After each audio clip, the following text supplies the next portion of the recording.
Bem-vindas ao Mulheres do Business, um podcast voltado para mulheres que empreendem ou que querem empreender no exterior. Eu sou a Tatiana Metran e o tema de hoje é: futuro traz simplicidade? Ninguém pode prever o futuro, mas podemos estimá-lo. As melhores estimativas provocam insights e invocam a ação. Nessa segunda temporada do Mulheres do Business, eu fiquei me perguntando: quais são as habilidades que uma empreendedora precisa cultivar para o futuro? Como nossas habilidades, virtudes, podem nos ajudar a gerar faíscas de pensamento que nos levarão a agir melhor nos nossos negócios no dia de amanhã? Pistas para o futuro estão espalhadas à nossa volta, basta sabermos escutá-las. E se a gente colhesse essas pistas escutando mulheres incríveis que já estão sintonizadas com o futuro enquanto lidam com o caos do presente? Esta é a proposta das conversas que estamos tendo na segunda temporada do podcast. Entender quais habilidades vamos levar para o futuro nos nossos negócios. Considerada por alguns filósofos como a mais leve, mais transparente e rara, a simplicidade é atualmente uma das habilidades mais buscadas por nós, tanto na vida privada quanto no trabalho. Não por acaso, as campanhas de publicidade se utilizam cada vez mais do argumento do simples. Isso vale para a gama de produto, como por exemplo, enxugando a quantidade de ofertas, tchau Fanta Uva, tchau Coca Cherry. Vale também para uma simplicidade de acesso. Em 2 cliques você compra aquela delícia. Ou uma facilidade no ato de utilização. Por exemplo, do dinheiro. Antes eram moedas, depois bilhetes, cartões e agora Pix. Do computador à embalagem, a simplicidade virou argumento de venda. Tudo é mais simples do que podemos imaginar, já dizia Goethe, e ao mesmo tempo mais complexo do que poderíamos conceber. O segredo está justamente em simplificar o complexo, e não o contrário. É ser transparente, se despir dos excessos, e explicar um produto ou um serviço como se a gente fosse uma criança de 5 anos. Simples assim.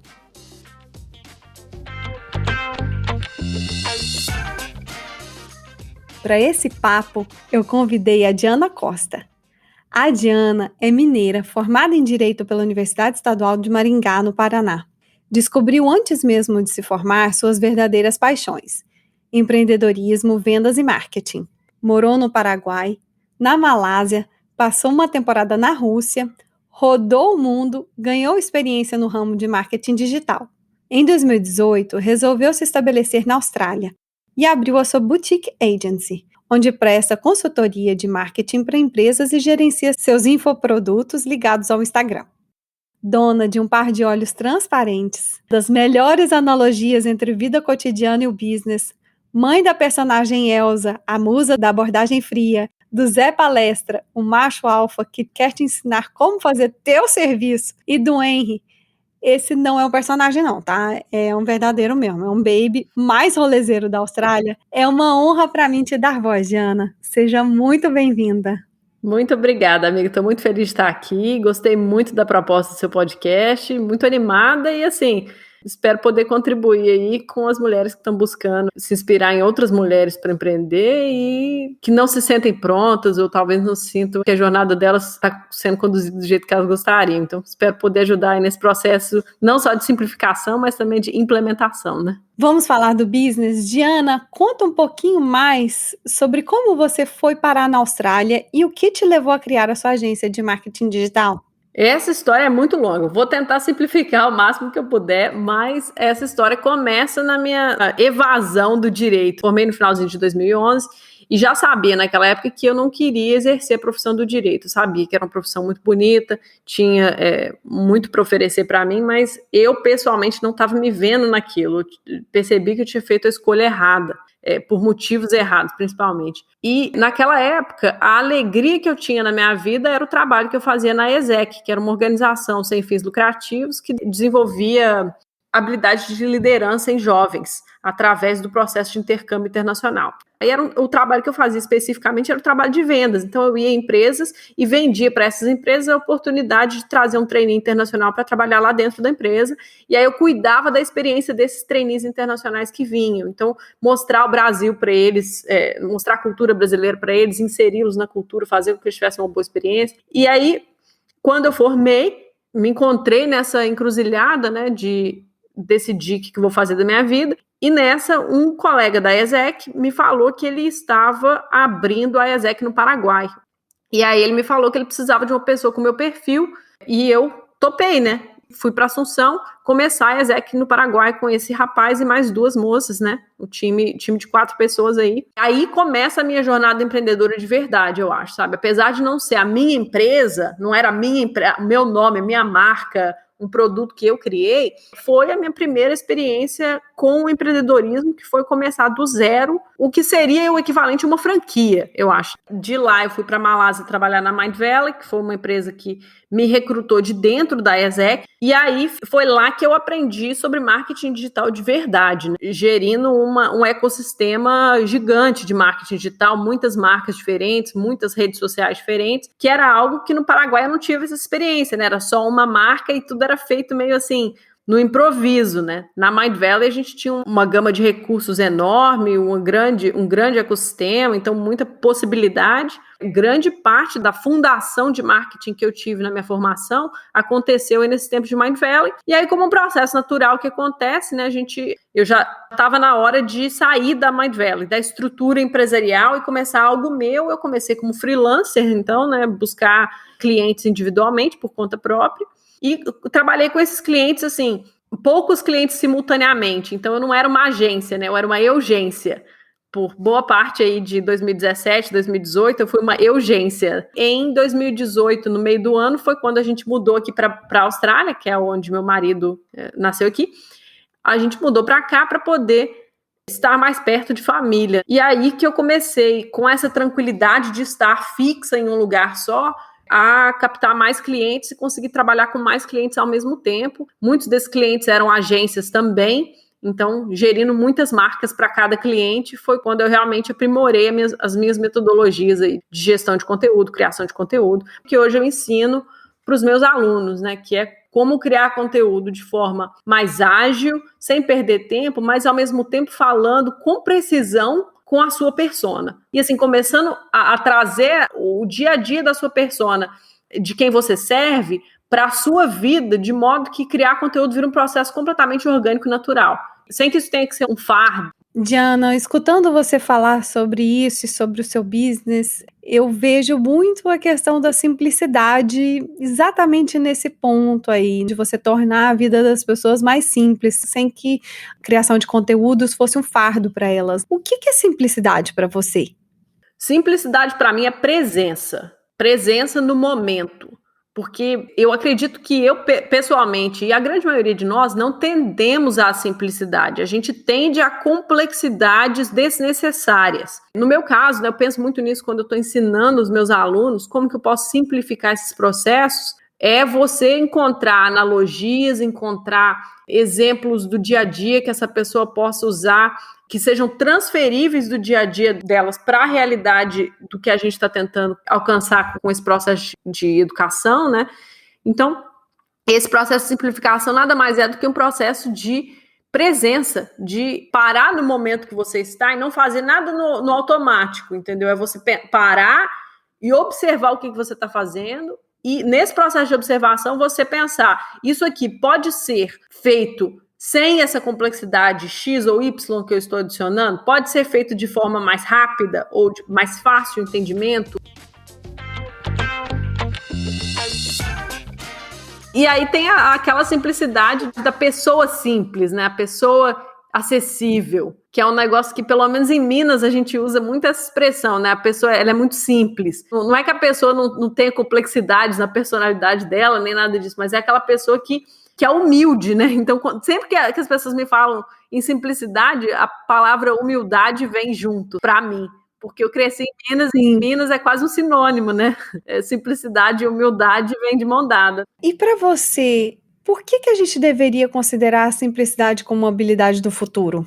Eu acredito que porque a gente vive numa época de muito barulho, principalmente no ambiente que a gente está inserido, né? No marketing digital, tem muito barulho, muito conteúdo, muita opinião, e isso deixa as pessoas num estado constante de ansiedade, sabe? De excesso, de obesidade mental, inclusive, que eu pessoalmente não acho que contribui com a saúde mental das pessoas que me acompanham. Então, eu acho que quanto mais a gente simplifica as coisas e transforma elas em algo que seja facilmente implementável, esse processo, quanto mais ele é simplificado, mais a gente protege a saúde mental das pessoas que nos acompanham, que aprendem conosco. No futuro, a nossa saúde mental está constantemente sendo testada pelo excesso de informação, excesso de complexidade. Então, simplificar as coisas é um exercício aí de amor à saúde mental de quem nos acompanha.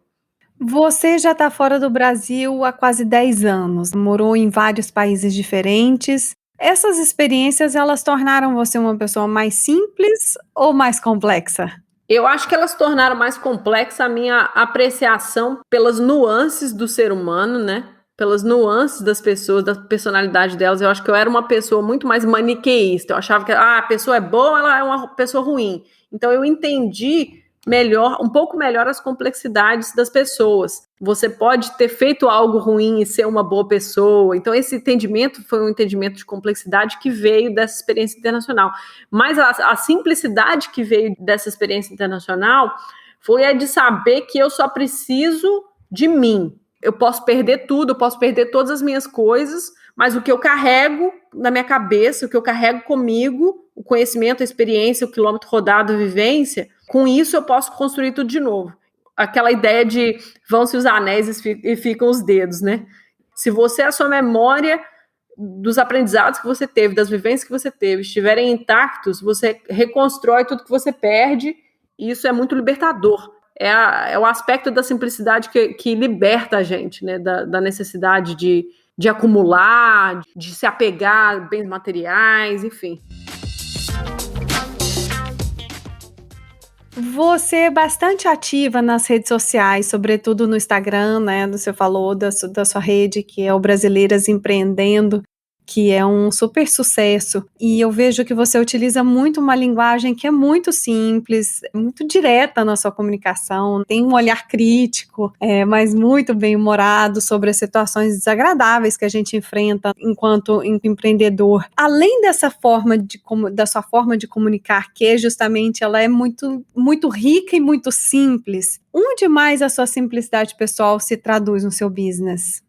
Eu acho que na gestão do meu business também, sabe? Quando a gente começa o nosso negócio, a gente tem aquela tendência ao perfeccionismo exagerado, processos e sistemas que às vezes não precisam existir em um momento inicial, sabe? Então, eu acho até que no momento eu estou pecando pelo excesso de simplicidade nesse sentido, né? Porque eu estou fazendo coisas não necessariamente dentro de um processo de gestão com meu time, comigo mesma. Eu estou fazendo coisas assim, eu tenho um planejamento, eu sei que eu preciso entregar aquele planejamento e as coisas vão sendo feitas e vão sendo tiradas do roster, sabe? Vão sendo tiradas da pipeline, sem que isso esteja acontecendo dentro de um processo organizado.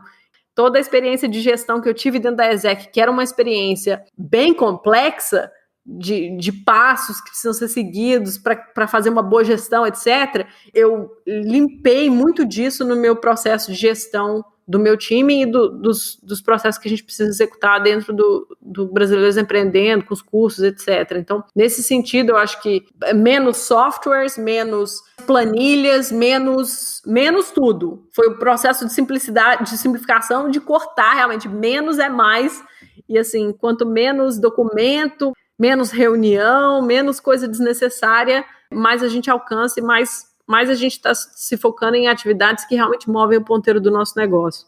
Diana, escutando você falar um pouco sobre a sua maneira de gerir o seu negócio, eu fiquei me perguntando, você é centralizadora ou você delega tarefas? Eu centralizo muito ainda, sabe? É algo que eu estou tentando me disciplinar para delegar mais, para poder liberar o meu tempo para aquelas atividades que realmente movem o ponteiro do meu negócio, como eu já mencionei, né? Então, assim, eu tenho tentado delegar mais. Tem algumas tarefas que eu não delego e que eu não pretendo delegar em nenhum momento, que é, por exemplo, responder as mensagens dos meus seguidores, sabe? Porque o meu trabalho é criar conteúdo, tanto para os meus clientes como para os alunos, no processo de criação de conteúdo que eu ensino para eles, é o que eu ensino, eu vivo disso. Então, criar conteúdo para eles demanda que eu esteja escutando ativamente eles diariamente. Então, eu não quero me distanciar disso exatamente para não perder esse momento de estar em contato, estar criando coisas que falam diretamente com as necessidades, os problemas, as dores, as dificuldades, os pesares, os arrependimentos que essas pessoas me comunicam diariamente no direct, entendeu? Então, quando eu estou respondendo isso, eu estou anotando as ideias que estão surgindo a partir dessas dores, dessas dificuldades, dessas angústias, dessas vitórias que essas pessoas estão contando para mim. Esse é o meu negociável. Por falar nisso, você tem algum aplicativo que simplificou sua vida profissional e um que você tem abandonado porque ele, enfim, tornou seu business mais complexo? Tem alguns, na verdade, né? O Canva foi um dos principais que simplificou muito a minha vida, porque ele é feito para pessoas normais que não querem adquirir um set de habilidades complexo e acadêmico para poder fazer um post na internet. Então, acho que isso democratizou demais a vida de todo mundo, simplificou demais a vida de todo mundo. Essa possibilidade de você que não é um designer produzir algo, né? E isso não é dizer que ter um designer no seu time, o trabalho de um designer não seja altamente valioso, mas que quando você está começando, tudo vira desculpa para você não começar. Eu não tenho designer, logo não posso começar. E o Canva eliminou essa desculpa. Então, eu acho que ele ajudou a mim e a muitas pessoas deixarem de procrastinar o seu processo criativo. O Placeit é um outro que me ajudou muito, porque, como eu mencionei, eu sou centralizadora, né? Então quem cria as minhas páginas de venda sou eu, porque eu gosto delas feitas de uma forma muito específica. E o Placeit, ele é um aplicativo que te ajuda a criar mockups de computador, celular, então esses designs que te ajudam a visualizar uma experiência de usuário. Eu uso muito nos meus anúncios, uso muito nos meus posts, uso muito nas páginas de venda do meu negócio. Então, provavelmente o melhor investimento que eu fiz em todo o meu negócio, recomendo para todo mundo. Eu não ganho nada fazendo essa recomendação, mas eu recomendo para todo mundo o Placeit, que é excelente. E com certeza simplificou muito o processo, que eu teria que contratar um designer, o que viraria uma grande jornada, né, uma odisseia de contratar alguém, e aí ia virar desculpa para não fazer a página de vendas, não fazer os posts, não fazer os anúncios. E que é o seu ganha-pão, né? Que justamente é o que todo mundo quer, vender. Então, se ele está te ajudando nessa parte, maravilhoso. Com certeza. Ótimo. E aí teve alguns aplicativos que eu abandonei, alguns aplicativos de agendamento que eu abandonei, testei, não gostei, não fizeram sentido para mim, e um aplicativo que eu testei e que não vingou para mim foi o Monday.com, que é um aplicativo de gestão de tempo. Aí eu gosto mais do Trello, porque eu enxergo as coisas melhor em quadros do que em listas, mas também não bota a minha mão no fogo por nenhum, sabe? Nenhum sistema. Eu acho que o sistema tem que servir você e o seu processo criativo, o seu processo de desenvolver e o trabalho que você faz, a sua arte. Você conseguindo transformar isso em implementação, tirar as coisas do papel e transformá-las em ação, o que for que você precisa fazer, tá joia. Sem complexidades estressantes aí, desnecessárias. Você poderia nos dar 2 dicas para uma empreendedora que não está sabendo como simplificar o business dela no estrangeiro? O primeiro deles é converse com o contador. Os aspectos financeiros de empreender no estrangeiro, eles são processos naturalmente complexos. Você quer simplificar esse processo, você precisa de um bom contador, de preferência um brasileiro ou brasileira que seja contador, né? Eu tenho uma contadora brasileira aqui que me ajuda, é a pessoa que garante aí que a gente esteja operando dentro da legalidade, que não esteja faltando nada para os nossos impostos. Com a simplificação do empreendedorismo online, através das plataformas de afiliados, por exemplo, né, como a Hotmart, o que acaba acontecendo é a simplificação exagerada, a pessoa operando como se fosse uma empresa, sem ter nada do que é necessário. Então, essa é a minha primeira recomendação. E a segunda recomendação é abolir qualquer necessidade de que os seus funcionários, de que os seus colaboradores estejam presencialmente com você. Porque isso eu acho que é o que a pandemia nos trouxe mais de percepção da realidade, né, de uma grande mudança de paradigma, é de que você não é produtivo se você estiver em casa. Se você estiver em casa, você está coçando e não está trabalhando, e o seu chefe tem que estar em cima de você, sabe? Você tem que estar presencialmente, a pessoa tem que estar atrás de você, te assistindo, o que você está fazendo, e eu acho que isso é um ambiente que é extremamente danoso para a saúde mental do colaborador, da pessoa que está gerindo e para os processos do negócio mesmo, entendeu? Colaborador feliz é o colaborador que é dono de uma responsabilidade, trabalha feliz, trabalha satisfeito. Se a pessoa tem um filho que está doente e ela pode ficar em casa trabalhando com esse filho doente, ela vai ser muito mais grata, vai trabalhar com muito mais afinco, com muito mais amor pelo que ela faz, do que uma pessoa que se arrasta para o trabalho todo dia, se arrasta para o serviço e deixa seu filho doente em casa, sem saber o que está acontecendo. Essa pessoa trabalha estressada, ela não produz tanto, e principalmente ela não tem amor pelos clientes que ela serve. Então, eu acho que esse é um processo de simplificação que, assim, ele pode ser um processo mais complexo no início, que é você treinar um colaborador para trabalhar remotamente, mas a minha experiência é que o trabalhador que trabalha remotamente, feliz, satisfeito, que ele é dono da responsabilidade, ele tem a liberdade de inovar dentro dos princípios e diretrizes que você estabelece para ele, essa pessoa vai trabalhar muito melhor, ela vai produzir muito mais, ela vai trabalhar satisfeita, feliz, e você não vai ter na sua consciência estar explorando ou estar danando a saúde mental dos seus colaboradores. Então, essas são as duas coisas que eu acho que são importantes, o contador e o trabalho remoto.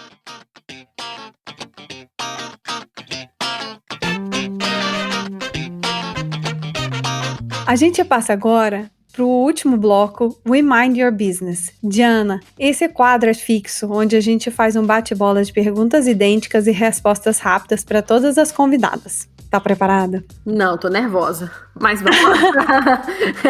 Qual foi o primeiro produto ou serviço que você vendeu quando criança? Só vendi um produto quando eu era criança. Eu era escoteira e o meu grupo de escoteiros estava vendendo kit de primeiros socorros e a gente teve que vender. Complete a frase. Concretizar o meu projeto na Austrália demanda muito sangue no olho, todo dia. A mim... Pode falar, desculpa. Pode continuar. Muito sangue no olho. Pode falar. Abre seu coração. Fala sobre a Austrália. A gente quase não falou sobre a Austrália. Muito sangue no olho, porque demanda realmente que você esteja presente, principalmente no meu caso, né, que eu converso com mulheres brasileiras, e conversar com mulheres brasileiras que estão tão longe de mim, estão vivendo uma realidade tão diferente da minha, é muito difícil. Então, se manter próximo dessas pessoas é um trabalho diário, árduo e que não descansa. Então, sangue no olho de estar bombeando leite no meio da madrugada e respondendo DM, estar fazendo story no meio da madrugada porque alguém perguntou alguma coisa e você achou que era relevante. Então, esse tipo de coisa. Eu sei que é para fazer respostas rápidas, mas eu acho que é importante fazer esse adendo aqui, esse asterisco, que eu não acho que é saudável para nossa saúde mental a gente trabalhar até a exaustão, tá? Então, assim, eu não tô falando que eu acho que você tem que todo dia estar lá respondendo no meio da madrugada quando tá bombeando leite, mas é uma satisfação que eu tenho, é algo que me dá energia, me traz energia. Então, esse sangue no olho é algo que eu acho que é essencial. E meu negócio não teria saído do papel se não fosse por isso. A minha frase de autossabotagem de estimação é? Essa é difícil, hein? Tem muitas. Mas eu acho que assim, quando eu tananã, eu vou tananã. Então é assim, quando eu tiver dinheiro, eu vou comprar uma câmera melhor para fazer os vídeos no YouTube. É melhor ainda, ó. Quando eu tiver uma câmera boa, eu vou começar a fazer conteúdo pro YouTube. A maior desculpa. Sempre assim, complete com o que você quiser aí dentro, mas cabe para milhares. É um kit de procrastinação e de autossabotagem. Exatamente. Você insere no primeiro uma coisa que eu não tenho e não preciso, e no segundo uma coisa que eu não quero fazer e tô tentando arrumar desculpa para não fazer. Uma empreendedora que te inspira? Tem muitas. Mas uma empreendedora que me inspira muito é a Marie Forleo, porque eu venho do background de marketing, de vender infoprodutos no nicho de crescimento pessoal. Então, eu navego muito nesses círculos. E a Marie Forleo é uma pessoa que eu observei dentro de um círculo que tende a ser muito cheio de falsidades e inautenticidades, uma pessoa que vive aquilo que ela realmente prega. Qual o borogodó do seu business? Eu acho que o borogodó do meu business é que eu faço ele para uma pessoa que eu amo. uma pessoa da minha família. Então, assim, quando eu tô servindo a minha comunidade, eu não tô servindo um estranho sem rosto. Eu tô servindo uma pessoa da minha família que eu amo e que eu estou investida pessoalmente no sucesso dessa pessoa. O borogodó de qualquer negócio de sucesso é você servir alguém que você ama, de coração, assim, com tudo que você tem, sabe? Me descreve essa pessoa. A pessoa pra mim... essa pessoa pra você. Essa pessoa pra mim é uma pessoa que tem muitos sonhos, muitas dificuldades. Desculpa.